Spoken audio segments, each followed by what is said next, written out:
técnica de elección en la valoración de este tipo de patología. Ya estas lesiones tumorales a este nivel son evaluadas mucho mejor con resonancia y con ecografía, incluso en algunos casos. ¿Ya? No es la mejor técnica, por lo tanto, porque tenemos órganos radiosensibles, sabemos acá, y de alguna forma las otras técnicas que les nombré no tienen ese problema de dosis reversión. Como esta región es más radiosensible, nosotros de alguna forma el protocolo, cuando la lesión va dirigida a tumores de esta naturaleza, tenemos que enfocar un poco la zona que vamos a irradiar, si la tomografía es directamente de pelvis. ¿Ya? Y eso quiere decir que si el paciente viene por una observación, se piensa que tiene un cáncer alguno de los que está aquí presente, nosotros vamos a hacer inicialmente un estudio sin contraste solamente a nivel de pelvis menor.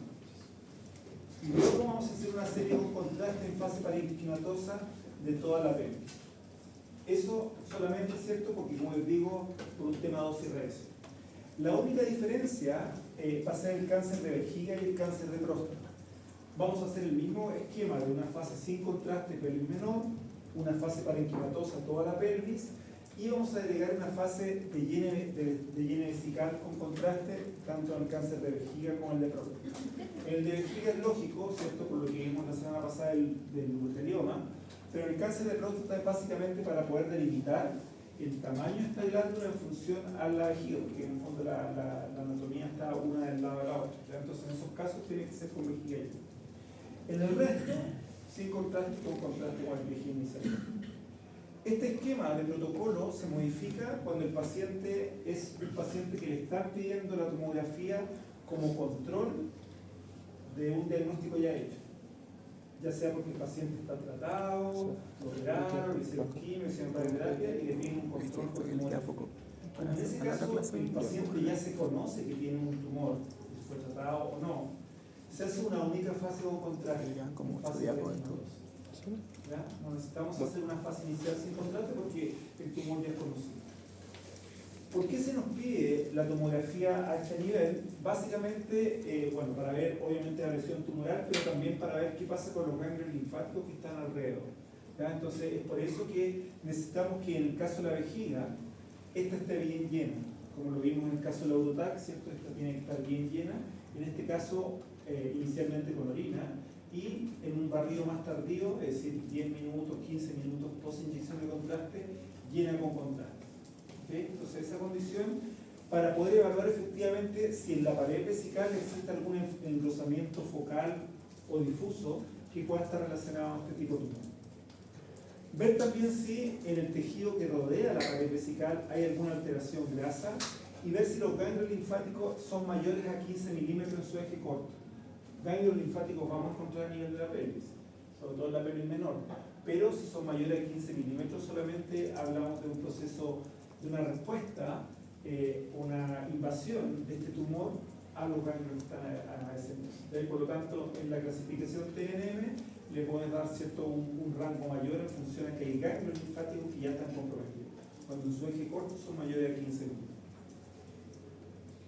Entonces, para ver el cáncer vesical, efectivamente nosotros, si se fijan, vamos a hacer un estudio con vejiga llena. ¿Llena de qué? De orina o de agua, así como vemos esa parte de ahí, y vemos efectivamente que acá hay un engrosamiento de la pared, en esta parte de acá. Luego hacemos un barrido más tardío, donde la vejiga quede llena de contraste, ya como vemos acá, y por lo tanto ahí podemos caracterizar mejor si el engrosamiento real del tumor en relación a la pared normal de la vejiga. Ver además, ¿cierto?, si alrededor existen ganglios linfáticos, como les decía, están ahí, ¿cierto?, que son mayores a 15 milímetros, para hablar de una afectación linfática o una invasión linfática por parte de este tumor. Entonces, el cáncer vesical, lo mismo que el cáncer de próstata, tiene que ser con vejiga llena, ¿ya? Sin contraste primero y luego con vejiga llena. En el caso del cáncer de próstata también queremos ver si existen ganglios linfáticos, lo mismo si hay asimetría en vesículas seminales, y densidades nodulares que indican extensión nodular. Muchas veces esas densidades nodulares son calcificadas, por lo tanto en la fase inicial sin contraste, pues sin contraste pelvis menor, la vamos a poder evaluar adecuadamente. Entonces, el cáncer de próstata en sus distintas etapificaciones, que obviamente no lo vamos a ver ahora, cuáles son las etapificaciones de él, bien, estamos viendo efectivamente, para poder delimitar bien el volumen real de la próstata que está aumentado de tamaño, debemos tener claros los límites de la vejiga, ¿sí? Y eso lo logramos con el contraste, que la vejiga esté llena ahora de contraste positivo del yodo, para poder delimitar lo que es la pared real de la próstata y no confundirla con la pared de la vejiga. Entonces son los únicos dos casos en los cuales necesitamos que la vejiga esté llena de contraste. Es decir, hacemos 3 fases, o 2 fases y un control. En el caso del cáncer cervicuterino, ya la etapificación y valoración de si hay alguna masa respecto al útero o si hay ganglios nuevamente periuterinos que están aumentados de tamaño, no necesitamos que la vejiga esté llena, ya necesitamos, ¿sí?, que solamente esté en fase parenquimatosa y ver cómo el órgano contrasta en forma homogénea. ¿Ya? Entonces, sin contraste, con contraste en fase parenquimatosa. La pregunta para la fase parenquimatosa es: ¿cuál será el delay entonces para una fase parenquimatosa que ustedes usarán? Porque nosotros hemos visto en la clase anterior los delays para abdomen cuando era solamente parenquimatosa sin agregar una arterial tardía, que el delay va de 50 a 70 segundos o de 60 a 70 segundos. ¿Se acuerdan? Entonces, en este caso, ¿cuál debería ser el delay si en el fondo estamos más lejanos a todo lo que es la circulación cercana al corazón? Va a ser una fase parenquimatosa, pero dentro de ese rango más cercano a los 70 segundos, ¿cierto? 70 o un poquito más, ya para impregnar bien esa zona. Existen también, dentro de lo que nos faltaba de esta clase, estudios que son para evaluar infertilidad, y ustedes saben que los estudios para evaluar estructuralmente la infertilidad, es decir, ver si hay algún componente anatómico que está afectado, en este caso en la mujer, y que lleva a la infertilidad, se estudia, ¿cierto?, con estudios de radiología que son la histerosalpingografía. La histerosalpingografía consiste básicamente en inyectar contraste vía vaginal, contraste positivo diluido en agua, y luego se estudia bajo radioscopía. Ya se hacen distintas proyecciones bajo radioscopía para ir desproyectando lo que es la anatomía genital femenina, ¿cierto? El útero, que se llama las trompas y los ovarios. Eso implica que al dar radioscopía y al obtener distintas proyecciones con este contraste que se inyectó, vamos sumando dosis en cada proyección, ¿sí? Y estamos haciendo un estudio en una paciente que tiene problemas de infertilidad y además le estamos agregando dosis a eso. Por lo tanto, podría ser contradictorio ese estudio. ¿Qué implica eso? Que este estudio tiene que estar muy bien enfocado y los parámetros técnicos son especiales, digamos, para que la dosis de radiación sea no tan alta. En tomografía también se implementó el mismo estudio, ya, pero se llama histerosalpingografía virtual, que se hace el mismo procedimiento en la paciente, es decir, vía vaginal se administra contraste oral, o sea, contraste yodado, perdón, ¿cierto?, diluido en agua. Bien, y se espera un tiempo adecuado para que ese contraste difunda por toda la anatomía genital femenina. Y luego se hace un único barrido, ¿sí? Nosotros tenemos la gracia de que si hacemos un único barrido, y como vemos en este caso, ese volumen adquirido lo podemos valorar en distintos planos. A diferencia de la histerosalpingo clásica, que tenemos que tomar varias proyecciones, que es una única adquisición, ¿ya? Pero también estamos irradiando al paciente. Entonces hay que tener cuidado, ¿cierto?, con este estudio. Si nosotros tenemos las herramientas que actualmente conocemos que existen para disminución de dosis, técnicas de los parámetros técnicos, ¿cierto?, como son técnicas matemáticas, etcétera, como iteración, efectivamente la dosis que entregan es muy inferior, ¿cierto?, a lo permitido, así que se puede hacer sin problema. ¿Cuál es el protocolo, por lo tanto? Tiene que hacer un estudio helicoidal, porque para evitar hacer varias proyecciones como en la histerosalpingo clásica, vamos a adquirir un volumen que después lo vamos a reconstruir en distintos planos. Si ustedes se fijan, el espesor de corte que aparece ahí es muy fino porque la visión del útero y el canal vaginal no va a tener problema, pero probablemente si hay alguna estenosis a nivel de las trompas va a ser más complejo su visualización, por lo tanto tienen que ser cortes finos. Lo que no es correcto en la adquisición, así que ojo con esto que aparece acá, recuerden esto que está acá, No puede ser un intervalo al 50%. Estamos dando el doble dosis de radiación. Este intervalo al 50% es en la reconstrucción. ¿De acuerdo? El pitch es un pitch bajo, ¿cierto? Es menor a 1. Tenemos que ver estructuras muy pequeñitas, definirlas claramente. Un KB alto porque estamos en la pelvis. ¿Ya? Entonces tenemos que atravesar la estructura ósea. 1 miliamper con un índice de ruido cercano a 8 a 10 de índice de ruido. El tiempo de exploración es cortito. El delay, desde que se inyecta el contraste vía canal vaginal, es aproximadamente 45 a 60 segundos, sale 45 segundos. Y el flujo de inyección es lento, porque esto en el fondo se inyecta vía vaginal tranquilamente, ¿cierto?, para que se disemine por toda la anatomía femenina. El contraste que se inyecta se fija muy poquito, son solamente 13 ml de contraste diluido en 15 ml de solución salina. ¿Ya? Con ese poco contraste podemos evaluar adecuadamente esta región. Paciente en decúbito supino, este procedimiento obviamente lo hace el médico, ¿cierto? El médico radiólogo hace este procedimiento de la administración de contraste de vía vaginal. Y solamente se estudia la pelvis, generalmente la pelvis menor solamente, donde vamos a tener esta anatomía genital femenina. El resultado de imágenes es esto, ¿sí? Ustedes pueden ver distintos modelos, un BR, un MIM, ¿cierto? Y que se evalúa toda la anatomía con una densidad mayor porque está todo con contraste, a pesar de que son solamente 3 ml de contraste. Y podemos ver, como decía, un BR, un MIM, etc. Y poder evaluar adecuadamente causas quizás de este problema de esterilidad en la mujer, como acá vemos una estenosis significativa, ¿cierto?, a nivel del canal. El problema era la dosimetría, ¿cierto? Entonces, si nosotros comparamos la histerosalpingografía convencional que entrega como promedio 1,2 milisievert versus la histerosalpingografía virtual que entrega un poco más, 1,6 a 2 milisievert, siempre y cuando no estemos usando las herramientas matemáticas que se utilizan actualmente. Es decir, con las técnicas de iteración, la dosis que entrega esto es igual o incluso menor que esto que está acá, ¿ya? Dentro de los rangos permitidos para la región pélvica y los órganos genitales, en este caso femenino, estamos dentro del rango permitido. Ya estamos de menos de 1,5 milisievert. Bien, finalmente en estos estudios, todos estos que aparecen acá, que son básicamente patologías, ¿sí? Y recuerden que nuestros estudios que nosotros hacemos, sobre todo en la región abdominopélvica, qué fases vamos a hacer depende del diagnóstico. ¿Sí? ¿Qué patología es la que estamos buscando? Entonces, si ustedes se fijan aquí, aparecen una serie de patologías.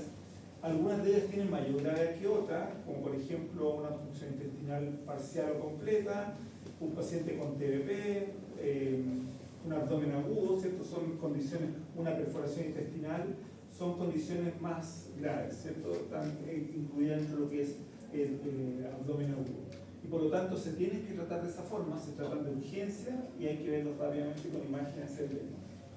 Para todo esto que está acá, como es un estudio de urgencia, y lo que nosotros queremos ver, ¿cierto?, es un aspecto general de la región abdominopélvica, vamos a hacer solamente un estudio en fase parenquimatosa.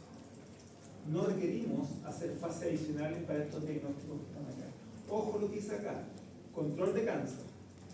Es distinto a lo que vimos recién, ¿cierto?, en la lámina anterior que decía, por ejemplo, cáncer vesical, por dar un ejemplo, ¿sí?, o cualquier cáncer. Si recién se está haciendo el estudio por cáncer, ¿cierto?, tenemos que hacer una fase sin contraste en la región donde se piensa que hay lesión y luego complementarla con las fases posteriores contrastadas. Pero si es un control D que ya se conoce, ¿cierto?, es directamente una fase parenquimatosa. El resto también con algunas diferencias. Si nosotros vamos a hacer un estudio por TBP, ¿qué cuidado tenemos que tener en este caso respecto a esa fase parenquimatosa? ¿Qué cuidado deberíamos tener para asegurarnos que en esa fase nosotros podamos evaluar bien si efectivamente el paciente tiene un TBP? Ya, ¿qué pasa con ese tiempo? ¿Lo aumentaría, lo disminuiría? Tiene que ser mayor, ¿cierto? ¿Qué otra cosa más, aparte de eso, ustedes podrían hacer? Que está muy bien lo que dice Catalina, ¿cierto? ¿Qué otra cosa nosotros podríamos hacer para que asegurarnos de ver bien si efectivamente hay un defecto de llenamiento en una vena profunda? Le dimos más delay, ¿cierto? Con eso aseguramos que el componente venoso venga con contraste. Pero ¿de qué otra forma, aparte del delay, ¿cierto?, nosotros logramos que la vena, el componente venoso, esté bien opacificado? Con el volumen de contraste, ¿cierto? Acuérdense que el flujo es para la arteria, porque el bolo hay, ¿cierto? Pero en el caso de la vena necesitamos más volumen. Entonces, si es por TDP, tiene que ser por lo menos 100-125 ml de contraste ayuda. El resto, fase parenquimatosa común y corriente. Hay algunos casos, como la obstrucción intestinal parcial, que está incluida dentro del abdomen agudo, que probablemente requiera un estudio adicional, que puede ser también bajo tomografía, y que es un estudio que va a ir dirigido a ver intestino, ¿ya? Y ver dónde está la causa de la obstrucción. ¿Okay? Entonces vamos a ver esos estudios de intestino, ya sea delgado o grueso, se pueden hacer en tomografía, pero con una preparación especial del paciente. ¿Ya? El resto, como decía, parenquimatosa. Entonces, en estos casos, los que vimos anteriormente, lo que importa es la fase parenquimatosa. ¿Y para qué serviría la fase tardía? Y que incluso, si ustedes se fijan aquí en la lámina, dice que esta fase tardía a nivel renal. ¿Se acuerdan para qué es? Para ver si el contraste que se inyectó se está excretando efectivamente y quedarnos tranquilos. ¿Sí? Básicamente eso. Entonces, esa parte del protocolo no es para el diagnóstico, sino que es para quedarnos tranquilos en función de la eliminación del contraste. Bueno, los parámetros técnicos de la fase portovenosa son los mismos que hemos visto en la clase de la semana pasada, así que no requerimos mayor referencia.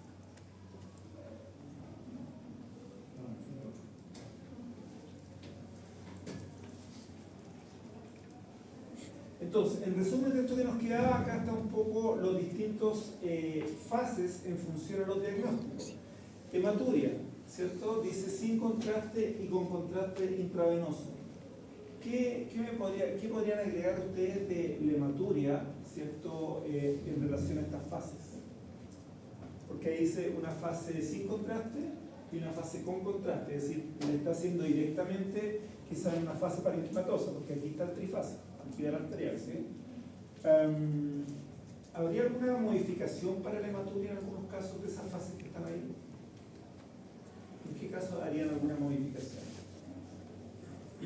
Hematuria, ¿cierto? Vamos a hacer hematuria sin contraste, ¿sí?, inicialmente a nivel renal o a nivel, ¿cierto?, del sistema excretor. ¿Qué pasa si a nivel renal efectivamente hay una masa que sea la causa de la hematuria? Ahí tenemos que agregar una fase adicional, ¿cierto?, una fase arterial, ¿sí? Muy bien. ¿Y dónde harían esa fase arterial? En el hígado, ¿se acuerdan? Porque esa masa puede ser un hidrocephalón. Y luego la fase intravenosa. ¿Qué pasa con las pancreatitis? Si es aguda o crónica, ¿cierto? En este caso está representando la aguda. Estamos haciendo un estudio parenquimatoso, un estudio trifásico, ¿sí? El trifásico es para la pancreatitis crónica. ¿Sí? Y en el caso de quiste pielonefritis, ¿correcto lo que está ahí? Trifásico, ¿cierto? Un estudio trifásico. Hemangioma, los hepatomas, los carcinoides, la perinefroma, el plasia neural focal, ¿cuál sería el estudio que deberíamos realizar para ese diagnóstico inicial? ¿Se acuerdan? Lesiones hipervasculares, por lo tanto un estudio trifásico, ¿sí? Muy bien, trifásico. Insulinoma, cáncer de vía biliar, daño hepático crónico, trifásico también. Dolor abdominal, apendicitis, linfoma, control de cáncer, síndrome febril, etcétera, etcétera. Pero así lo vimos, esto parenquimatoso es lo que importa. Muy bien, fase parenquimatosa. ¿Y lesiones pelvianas preoperatorias? La recién que vimos pelvianas preoperatorias, es decir, que recién se está haciendo el diagnóstico de una lesión cancerígena, tumoral, etcétera. Sin contraste, luego con contraste, ¿cierto? Y en algunos casos complementamos con fase de higiene vesical, sea decir, de vejiga o de próstata. Eso es lo que nos queda pendiente, y por lo tanto recordar solamente que en los protocolos de la región abdominopélvica lo que se modifica fundamentalmente son las fases en función al diagnóstico, ¿cierto? ¿En qué casos los parámetros de adquisición, parámetros técnicos generales que hemos visto, ustedes quizás los modificarían? estudio renal? ¿Qué cambio tiene el estudio renal? ¿Ya? ¿Por qué?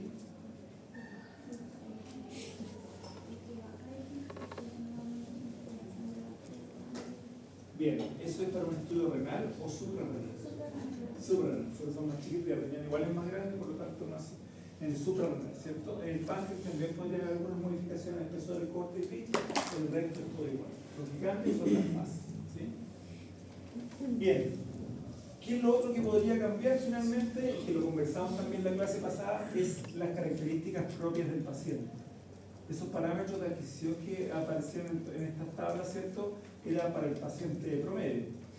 Pero podemos tener un paciente más delgado, más grueso, más pequeño, más viejo, etcétera, donde esas modificaciones se van cambiando, esos parámetros se van cambiando. Entonces, siempre lo que aparece acá es para el paciente promedio, ¿sí? La población promedio, pero ustedes lo pueden modificar.